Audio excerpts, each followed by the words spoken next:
On this edition of Early Look, I'm going to be previewing the UFC 310 main event headlining the last pay-per-view of the year. Flyweight champion Alexandre Pantoja defending his title against Kai Asakura, who will be making his UFC debut coming over from Risen. And if you never watched the show before, my name is James Lynch. I'm going to go through a bunch of different stuff, and I'm going to give you my prediction at the end of this video on who I think is going to win this fight. Let me know in the comments as soon as you're done watching which side you're going on, what your prediction is. It's much harder to predict a fight than picking a fight, so I want to hear your actual prediction for this one. We can discuss it in the comments. Let's do a quick tail of the tape between these two like we normally do. You can see the cannibal, Alexandre Pantoja, 28-5, Kai Asakura, 21-4. He's currently a minus 250 betting favorite compared to Asakura, who's a plus 200 underdog. 34 years old to 31, so Pantoja a bit older. 5'5" to 5'8", so Asakura going to be a little bit taller. And we have a 68-inch reach listed for Pantoja. There's no reach listed for Asakura, but I don't think it's going to be a big difference. They're pretty much physically very similar in terms of the body frame and all that stuff. Let's start first with the current flyweight champion, Alexandre Pantoja. So you can see there, Pantoja is 28-5, like I mentioned, 34 years old, 5'5" with a 68-inch reach. So Pantoja coming into this fight, like I said, a little bit older than his opponent, and also someone that has been the reigning, defending flyweight champion.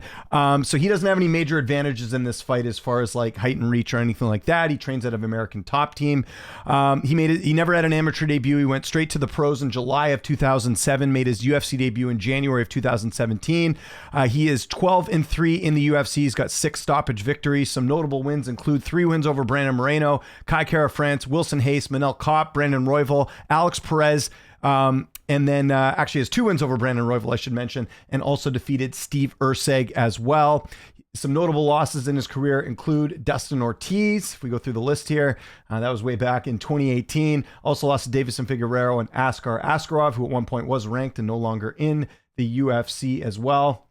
By the way, I take something back. I think I said he had 2 wins over Brandon Royval. He does not, just the one. Actually, no, he does have 2 wins. Never mind. Forget that. For some reason, I thought I got my Brandons mixed up. But he's fought both Brandons twice, both of them 2 times each. So that was the main thing I was trying to get at. Pantoja's had a few layoffs in his career, going from Brandon Royval to Alex Perez. There was a 343-day layoff. And then going from Perez to Moreno, there was a 343-day layoff as well. Fought in December of last year, then fought Steve Erceg in May. Not a huge layoff going into this fight, so he's been fairly active. And I'll talk a little bit about activity with Asakura because I do think that's something that's very interesting. Pantoja, if you look at his career, no major like injuries or anything that's taken him out of fights. He's had a couple decision wins that are worth revisiting here. So the Dustin Ortiz fight, that was at UFC 220 in January of 2018. If you go look at the media scorecards and MMA decision, 14 media members scored the fight for Ortiz, 3 scored it a draw, and 3 scored it for Pantoja. So he clearly lost that fight. Then there's the Manel Kopp fight, which a lot of people feel like Manel Kopp should have got the nod in that one. If you go look at the media scorecards for that, that was back in February of 2021. 17 media members scored the fight for Pantoja. Didn't really see anyone scoring that for Manel Kopp. So even though people say it was a close fight or maybe even a robbery, majority thought that Pantoja won that fight. And then the Steve Erceg fight was very exciting. Erceg did a lot better than people thought. If you go look at that decision, which was Pantoja's last fight, that was at UFC 301. 22 media members scored the fight for Pantoja. 3 scored it for Steve Erceg. So again, Erceg put up a good fight, but only 3 media members scored the fight for him. Let's go look at some stats for Alexandre Pantoja of what he's accomplished in the octagon. We're just going to bring that up right now. And if you look at it there, so his significant strikes landed per minute is 4.41, has a lot of output. His accuracy is only at 49%. His striking defense is at 50%, so he does get hit a little bit. His takedown average is 2.61, so he does get some takedowns. His takedown accuracy is at 47%, and his takedown defense is 68%. We'll see if Asakura goes for any takedowns here. But that's pretty much everything you need to know about the current UFC flyweight champion, Alexandre Pantoja. Again, looking for another title defense here on December 7th. Okay, let's get to his opponent, Kai Asakura. If you're a fan of MMA and watch Risen, you're probably familiar with him. If you're not, I'll get you up to speed. Okay, so he is 21-4. He's got 13 knockouts, 3 submissions, and 5 decisions. Does not have a ranking, obviously, because he's making his UFC debut. He is 31 years old and 5'8", so he's 3 years younger and will have a 3-inch height advantage in this fight. He's the 2-time Risen Bantamweight champion. He's also the 2001 Risen Bantamweight Grand Prix runner-up. Trains out of Japan Top Team. Did not have an amateur debut, went straight to the pros. Actually, he does have amateur fights, but it's weird. I don't know how this works, but they basically have his first amateur fight February 2013, but then he have his first pro fight in September of 2012. How does that work? Maybe these were exhibitions. I'm not sure. But either way, we'll go with 2012 making his MMA debut. And then obviously going to making his UFC debut. Made his Risen debut. We'll mention that because obviously his UFC debut is this card. But made his Risen debut, Risen, way back in May of 2018. So he's been with that promotion for a while. Sorry, December 2017 actually was his debut, getting a win there in the second round. He's fought... one key thing here about Asakura that we do have to mention, and I think most of you probably, actually, before we do that, did want to mention some notable wins that he's had. So Asakura, even though he doesn't have any fights in the UFC, he does have a win over Manel Kape. He also has a win over Kyoji Horiguchi and a win over Juan Archuleta. Archuleta, I mean, that was his last fight. I don't think that's like a super notable win, but people know who he is. That's why I'm bringing it up. And then he's had a couple losses as well to Manel Kape and Horiguchi as well.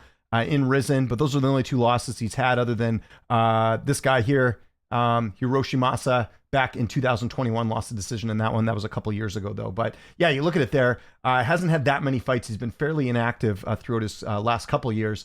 Fought a couple times in 2021, but then after that, didn't fight at all in 2022, and then just fought 2 times in 2023. So here's a key thing in this fight, and take it for what it's worth. But I went back and looked, and I might be wrong about this, but I looked through every single one of his fights. I don't think Kai Asakura has actually made 125 on the dot. He's never fought at championship weight for 125. So that's something to keep an eye on in this fight. Can he make it? Now, the last time he actually fought at flyweight, that was way back in June of 2017, that fight that he lost, not in Risen, but in Road FC. And he came into that fight at 126.3. So he can't come in weighing that heavy. He's got to hit 125 on the mark. So that's a big storyline, I think, going into this fight. Can he make the weight? And honestly, I think it's a bit risky of the UFC to have a fighter that's making his UFC debut headline a card that he hasn't even made the weight yet for. So we'll see. I mean, we had this a couple weeks ago with Reiner de Ritter. Hadn't fought at 185 in a while, and he makes the weight no problem. But just something to keep an eye on in this fight. Again, he's mainly fought at bantamweight. If you look at his career, even those fights against Kape, those were at 135, not at 125, right? That was a bantamweight fight. So Horiguchi was a bantamweight fight. So that's one thing to sort of keep in mind here for Asakura. And he's got a big layoff coming into this fight. So going from Juan Archuleta to Alexandre Pantoja, there's a 342-day layoff. He missed the entire 2022 year and then fought 4 times in 2021. So very active a few years ago, just fought twice since 2021. That's one thing to keep an eye on here as well. Obviously does not have any UFC stats because he hasn't fought in the UFC yet, although maybe they have something. Let's see. Yeah, they don't have anything listed. So no stats for Asakura. And let's look at the betting odds right now. So right now, Pantoja is currently minus 265, almost a 3-1 favorite. Asakura about plus 200 around there. And then if you look on Tapology right now, the votes mainly have Pantoja winning at 78% compared to 22 for Asakura. Okay, which way am I going in this fight? I don't think this is a huge, a hot take or anything like that. I'm going Alexandre Pantoja by decision, and there's a variety of reasons for this. So I am going to expect him to get a decision here and win the 5-round fight. So a couple things. First off, like I said, I think Asakura's weight cut is a huge factor here. Hasn't fought in the weight in 8 years or something like that. It's been a really long time since he's made the weight.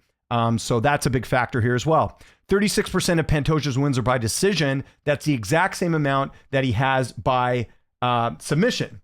And the interesting thing here is that Kai Asakura has never been submitted. So I don't think Pantoja is going to submit him unless Asakura gets really tired and maybe it's later in the fight. But I really don't see Pantoja submitting him. And if you look at Pantoja's last 3 fights, he has gone the distance, right? He has not finished an opponent since Alex Perez. That was a first-round finish back in 2022.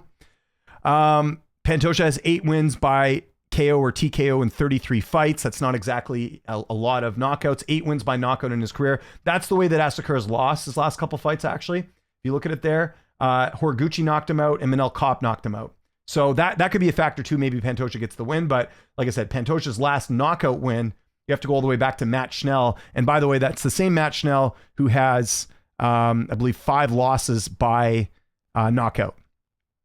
So yeah, he's been knocked out 5 times. So that was in December of 2019. So I wouldn't really call Pantoja like a knockout artist. He's mainly gone the distance a bunch of times as well. And then even if you look at the knockout prior to that, that was Wilson Hayes. Wilson Hayes got cut from the UFC after that fight. He was kind of on his way out. I think Hayes was like 34 at the time, or he was, I don't know how old he was. Yeah, 34 at the time. So again, Pantoja, the last 2 guys he knocked out were guys that were a bit older, right? So, and then in the case of Schnell, a guy who's been knocked out a bunch. The reason I bring this up is because there could be a possibility of Pantoja knocking him out. I don't think that happens. I think decision's more likely. The only thing I will mention is, like I said, if Asakura is cutting a lot of weight, then maybe Pantoja will take advantage of that. As you know, you cut a lot of weight, you're more susceptible to getting knocked out. But again, I'm going to stick with decision here for Pantoja. So yeah, I mean, again, I don't think I'm saying anything groundbreaking here. I think the safe pick here is Pantoja. He's fought better opposition. He's been more active. He can get it done. He's also tough to finish himself. And like I said, Asakura, it's a tall task, not only coming in off such a big layoff, but trying to make the 125 limit as well. So again, official pick here is Alexandre Pantoja by decision. So I want to know what you guys think in the comment section below. Is anyone here picking Asakura? I would like to hear how you think he gets it done. If you're picking Pantoja, how do you think he does it? Do you think it'll be finish or decision? Follow me on Twitter, TikTok, Instagram, @Lynch on Sports. My name is James Lynch. Thanks so much for watching, and I'll see you next time.